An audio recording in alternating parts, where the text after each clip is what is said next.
এই মুহূর্তে নজর রাখবো যে খবরের দিকে। এবার ক্যানিং পূর্বের তৃণমূল নেতা হাসান শেখকে ইডির তলব। ইডি দফতরে হাজিরা হাসান শেখের শাহজাহান তদন্ত মামলায় এবার হাসান শেখকে তলব করা হয়েছে, এমনটাই জানা যাচ্ছে। শওকত মোল্লা ঘনিষ্ঠ এই তৃণমূল নেতা। হাসান ও শাহজাহানের একাধিক লেনদেনের হদিশ মিলেছে। শাহজাহানের সঙ্গে ব্যবসায়িক সম্পর্ক নিয়ে জিজ্ঞাসাবাদ করা হবে হাসান শেখকে, এমনটাই সূত্র মারফত খবর। শাহজাহান তদন্তে এবার হাসান শেখকে তলব করা হয়েছে।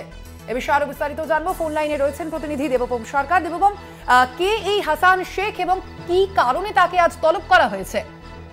শেখ শাহজাহানকে নিজেদের হেফাজতে নেবার পর কিন্তু হাসান শেখকে কিন্তু তলব করা হয়েছিল এবং সেই মর্মে হাসান শেখ আজকে আসেন এবং তার সাথে শেখ শাহজাহানের একটা ঘনিষ্ঠ সম্পর্ক ছিল এবং ব্যবসায়িক লেনদেনও ছিল। মাঠ ব্যবসায়িক সেক্রেটারিতে তার অ্যাকাউন্টে কিন্তু মানি ট্রেল কিন্তু খুঁজে পাওয়া গিয়েছিল। সেই মর্মে যে মানি ট্রেল কোথা থেকে এসেছিল এবং কোথায় গেছিল এই মূলত জানার জন্য এবং তার পৈতৃক কি সম্পত্তি আছে, তার ব্যবসা সংক্রান্ত কি তথ্য আছে, এই পুরো তথ্য জানার জন্য কিন্তু তাকে তলব করা হয়েছে। কিছুক্ষণ আগেই তিনি এসেছিলেন সিজিও কমপ্লেক্সে। এই মুহূর্তে তদন্তকারী অফিসাররা তার বয়ান রেকর্ড করা হচ্ছে এবং তারপরে পরবর্তীকালে তার বয়ান রেকর্ডের পর তদন্তকারী অফিসাররা সিদ্ধান্ত নেবেন যে আগামী সময় তাকে আরো একবার ডাকা হবে কিনা। কিন্তু এই মুহূর্তে তদন্তকারী অফিসারদের সামনে কিন্তু হাসান শেখের কিন্তু বয়ান রেকর্ড করা।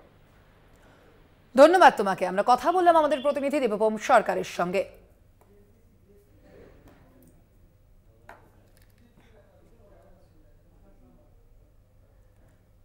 এবার ক্যানিং পূর্বের তৃণমূল নেতা হাসান শেখকে ইডির তলব।